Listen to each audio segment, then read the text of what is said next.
Kuya, kinakain. Sige lang po, mamaya pagka ano, pag walang pumasok na booking.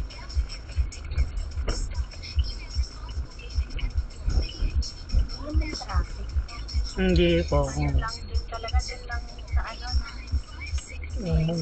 Oo, malubak doon. ano ba?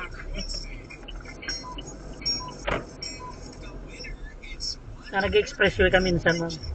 Minsan, kaya lang kasi ang problema kasi sa expressway yung minsan tinuturo din niya eh. Mm. Kasi yung ibang driver, gusto sumunod lang kasi. Nasundan na kung ano yung bigay. Oo. Ano to sa inyo, ma'am? Nag-request kayo ng daanan? Ano, hindi yun yung binibigay niya. Para kinonfirm mo lang, ganun. Oo, kinonfirm ko lang. Yung grab map.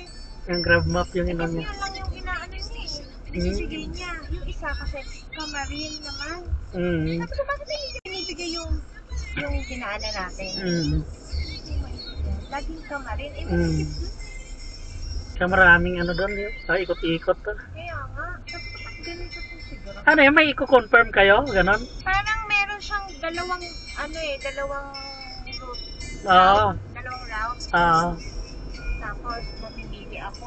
Tapos yung presyo, parehas lang. Ay, hindi. Magkaiba? Actually, mas mahal nga yung sa ano eh. Mas mahal yung sa asawa ko.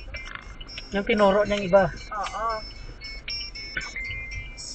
Sa iba na pala ngayon yung apps ng mga passenger. Pero nga ang nang-weirdohan lang ako kasi hindi tinuturo yung Doon, oo. mas madali doon eh. Oo. Kamarin at saka yung expressway tinuturo niya. Oo. Ay, yung tinuro mo expressway na. O, expressway sana kasi ayoko nga doon sa kamali kasi yung sikip. Oo. Eh, ganun din ang daan mo sundin. Tama na, ma'am. Green na gate. Joy pa ko. Natapat ng tindahan. Diyan sa may e-bike. Thank you, ma'am. Kuya, ingat ka. Thank you po. Thank you sa bigay niyo pagkain. Have a nice. Okay lang i-upload ko to, ma'am?